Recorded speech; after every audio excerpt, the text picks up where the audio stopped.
Hey guys, so I'm out working in the backyard and I have a bunch of weeds here. You can see them all just everywhere.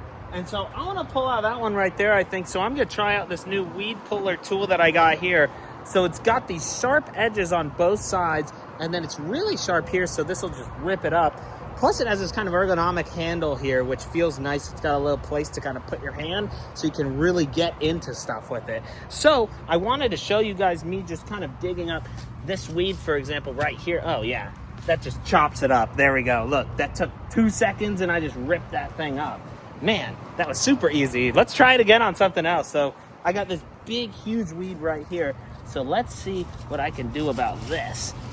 Yeah, look. That just takes it apart. Oh yeah, look, I just pulled that whole weed out of there. Look at that. Man, so that was sweet. So that totally works. Look, I just got that whole weed out of there. So, I mean, this tool is sweet. It's super easy to use. I gotta give it a thumbs up.